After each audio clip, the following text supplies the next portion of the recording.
gonna lean a little bit into the flavors of like what I think of is the tropics. So we're gonna make a pork tenderloin that is slightly sweet and slightly spicy, which feels very tropical to me. So first things first, we are gonna start making the marinade for this pork. The pork tenderloin could marinate for anywhere from an hour to overnight, so you wanna get that going first. So the marinade is very simple. I have about a 1/4 cup of soy sauce. I'm gonna put in a 1/2 cup of brown sugar. What does the brown sugar do in there?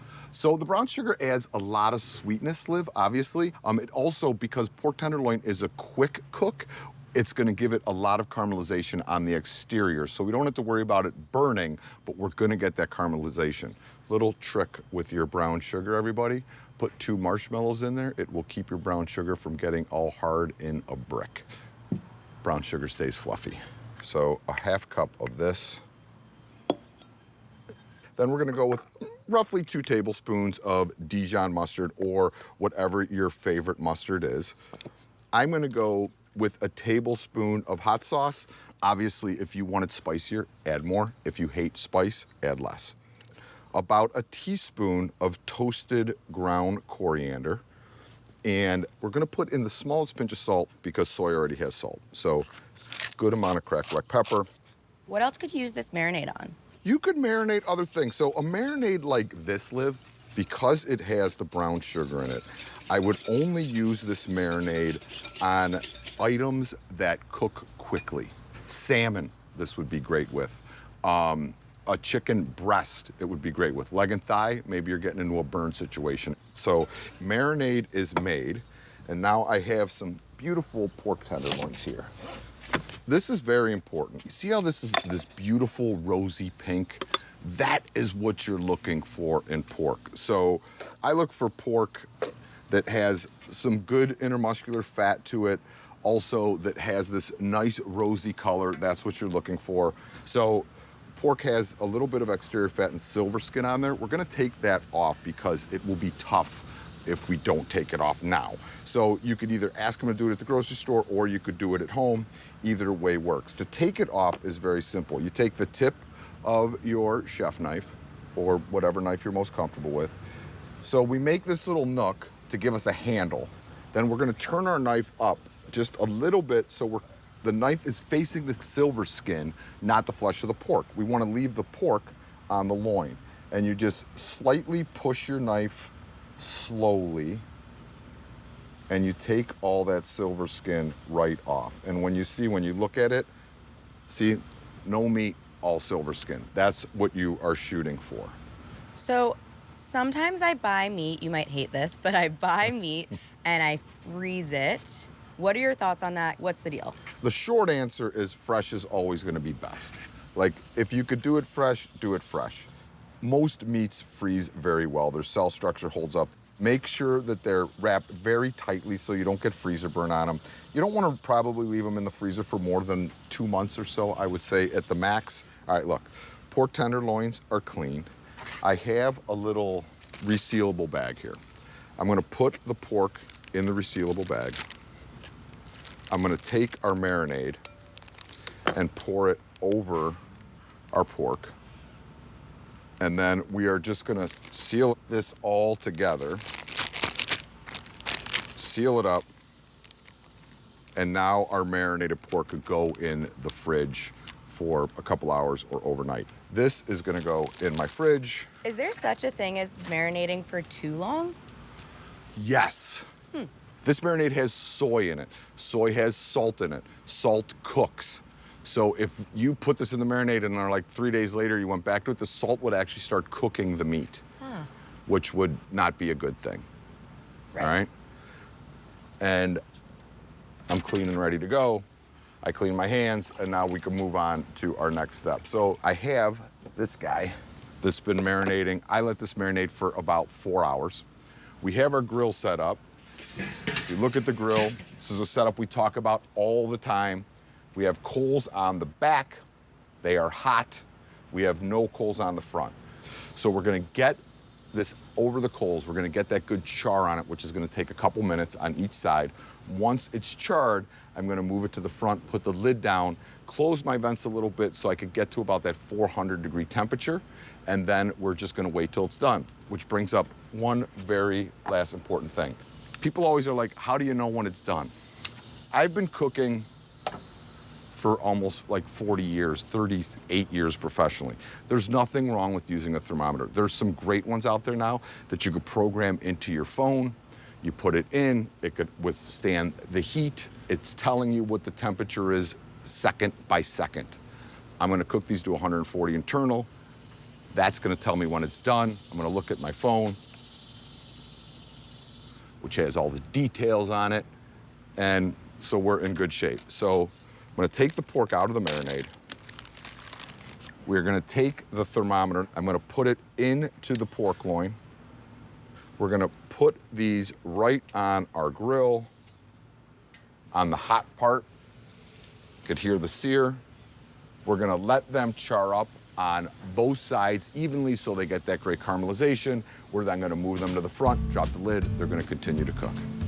These pork tenderloins have been going for about 4 or 5 minutes, and you can see they have this really nice char on them. So good char is happening.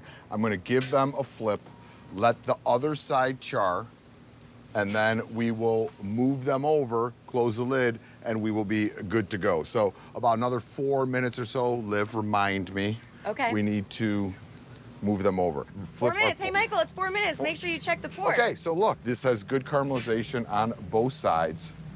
Perfect. I'm gonna close the vents a little bit on the bottom, about halfway closed, and about halfway closed on top, because I know that's gonna give me about that 350 to 400 degrees I'm looking for. So lid is going down, pork is cooking. Use your thermometer, takes all the guesswork out of it. I'm just going to cut this all the way down, and we'll just lay it out right next to the slot, drizzle it with olive oil. It's just a larger presentation of the individual plates. I love it, though. I love a family-style platter, Yeah, it just, so to speak. it just sings to me, you know? So again, just a drizzle of olive oil over the pork, a little bit over the slaw. So you have that great mango slaw, the olive oil, the sweet and salty on the pork. All right. Okay. Excited for you to Let's try this. see. Here's what I love about this too, because it's pork tenderloin, this quick slaw, this whole thing comes together in like under 30 minutes. I was going to say, it's great. And the slaw can be made in advance, right? I mean, because the more it kind of sits, it gets nicer. Pork is juicy, tender. People are so afraid to get char on meat. That's what makes this, that sweet, crunchy char. Pap's favorite pork chops. We have 4 huge double cut pork chops. This is gonna be our base for our pork chops. So we're gonna have 2 whole onions sliced. We'll have 2 carrots, cabbage. We're gonna shave it up. I'm using red cabbage here. You wanna use a hearty cabbage. So my pan is, got some good heat to it. I'm gonna put a little oil in here. Onions are gonna go in. Move these over to my full hot spot now. So as soon as they get that light golden hue to them, then, Liv, I will start adding my other vegetables. The other vegetables don't need to caramelize, they just need to kind of cook. That is a lot of cabbage. But it's gonna break down. Carrots, potatoes. All right, so sauerkraut goes in. This is just a caraway kraut. You can see some of those caraway seeds in there. This was a great Pap trick. A little bit of cider. Pap liked a lot of black pepper, a little bit of chili flake.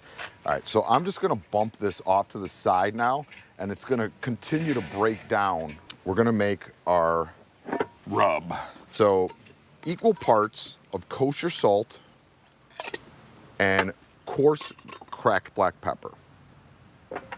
That a little whisk. To that, I'm gonna add some celery seed. So about half as much celery seed as I put in black pepper, a quarter as much garlic powder, smoked paprika. I have some cracked mustard seeds and cracked coriander. And then you whisk this all together. Now, we have these big, basically 1 pound chops. And we're gonna hit them with a little bit of oil on both sides. Now we're gonna just liberally sprinkle our rub on. And the way we're gonna finish them to make sure that they stay juicy is we're gonna cook them in our cabbage mixture. So these are seasoned up. I'm gonna bring these over to the grill. I'm gonna get them on the hottest part of my grill. And we're really just gonna like char each side. Pork has a good amount of fat in it, so it's gonna flare just a touch. Just don't freak out. See, that's what we're looking for. Those nice grill marks in that char. Yep. And then we just move them over to our pot. We're gonna move this all the way over, off the heat. We're gonna close the lid. This is gonna get us to about 400 degrees internal temp. I'm about halfway open on my holes. This is gonna slow cook in there until the pork chops are at about 150 degrees. And I am gonna show you these unbelievably gorgeous pork chops. So I'm gonna cut these up. So we're just gonna take that bone off and look at how it's just nice and juicy inside. I cooked these to about 155. You could see that juice is just pouring out of them. Yeah, They're gonna just have a lot of flavor. I have sauerkraut, cabbage, potatoes. We cooked them in a little bit of apple cider. Put some pork on there. And you could garnish this any way you want. I think just a little dollop of that grainy mustard. Yummy. Wow. It is so tender and juicy, full of flavor. I'm not gonna lie, Lizzie. This one brings me home. Pork butt, we're gonna make a sticky Asian influenced sauce, put it on a bun. This is a bone-in pork butt. It's not a full butt, but it's on the smaller side. But the first thing I'm gonna do is make a rub. So I'm gonna put in, it's about 2 tablespoons of kosher salt, and then like a half part black pepper, half as much cumin too as the salt. Same with the coriander. And then just like a little bit of garlic just to kind of bump it up. And then we just go high above, sprinkle your rub. We're gonna give this a flip and then get our other side. So we get the seasoning all the way around. So pork butt is now ready to smoke. So we have our chimney, you can see those coals are red hot. And I'm gonna just put some of those coals on the side. Same thing over here. And then I have some cherry wood here. I like smoking with fruit woods. Fruit woods are my first choice. They don't permeate too much. So I'm just gonna put a chunk on each pile. And then in between the flames, we are gonna place our pork butt. I have the vents here shut down pretty good.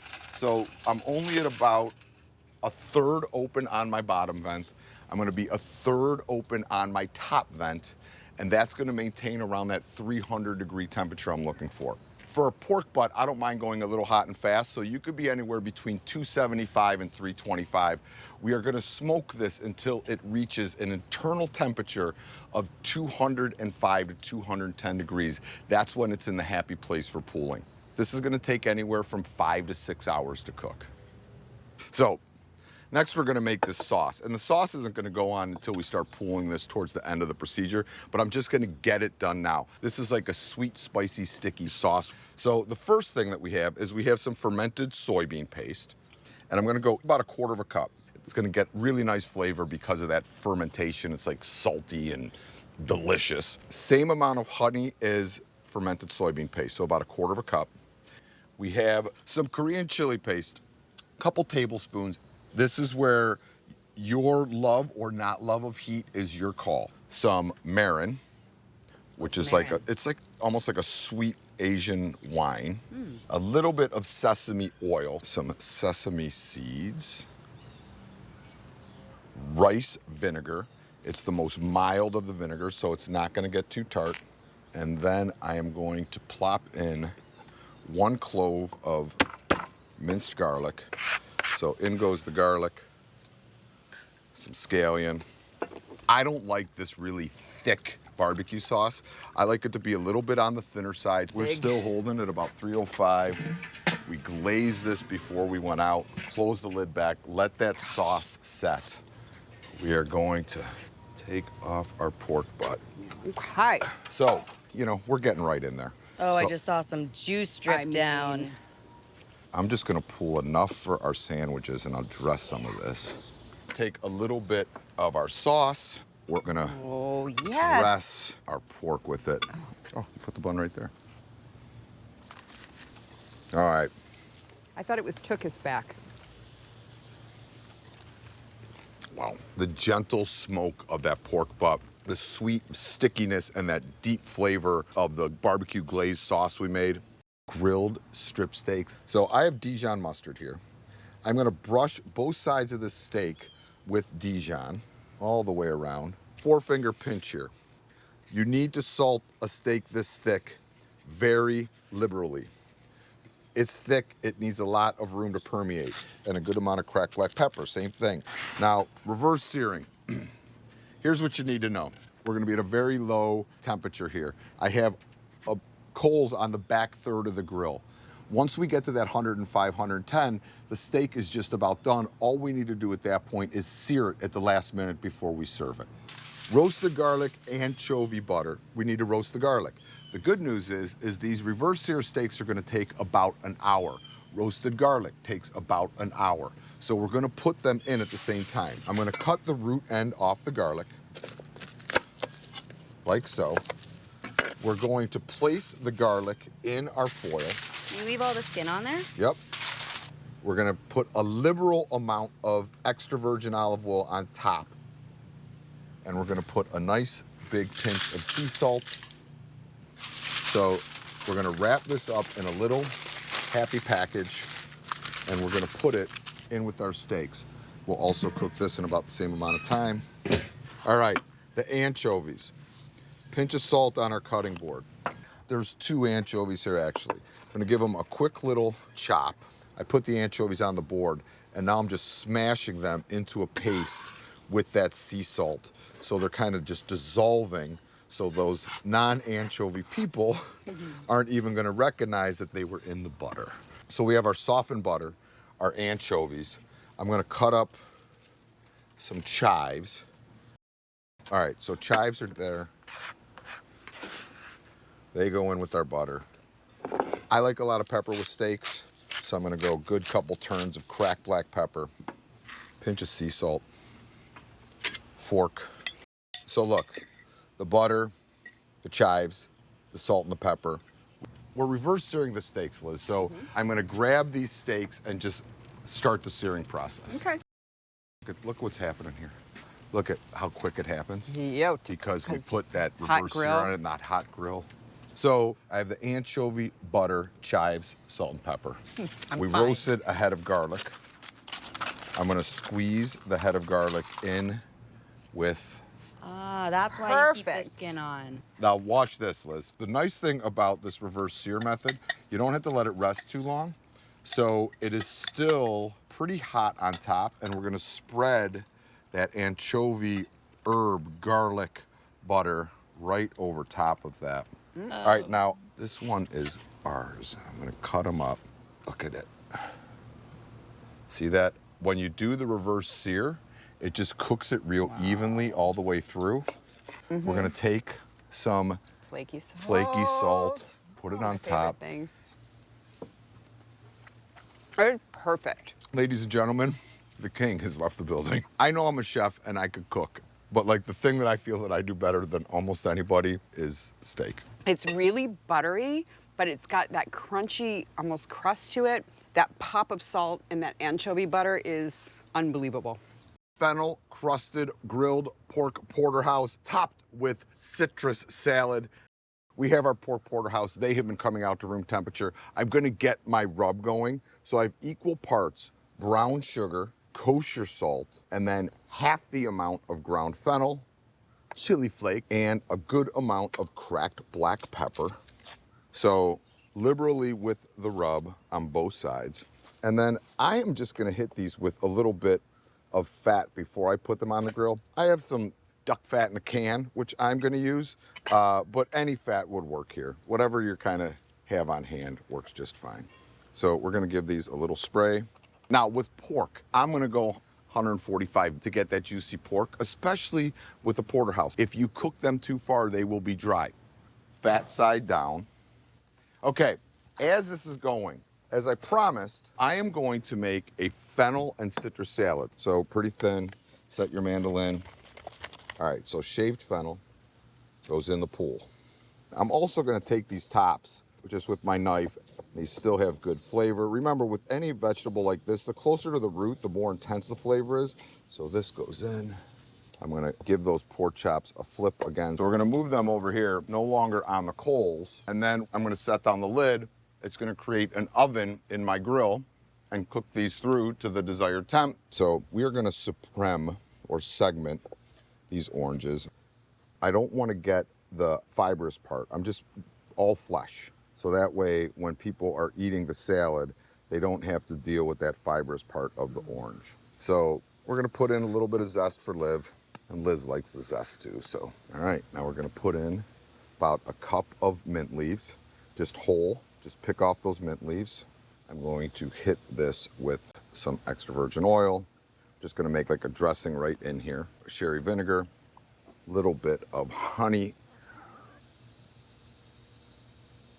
some kosher salt. This is actually crunchy sea salt, which will be nice for texture, and a good amount of cracked black pepper.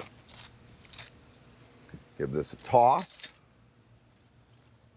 And once this is all tossed, it's just gonna hang out and marinate. I wouldn't even put it in the fridge, let it sit at room temp and let it marinate until your pork chops are done. And this is gonna be the topper. So broccoli rabe's ready, pork chops. We topped them with that fennel citrus salad. I'm just gonna gild the lily a little bit, just a little bit of fennel pollen, just right on top to finish our fennel Love fennel theme. pollen. Me too. Pork chop first. Let's do it. Let's do it. That has a beautiful smoky flavor. I love anytime there's like a meat protein. I love a salad with it.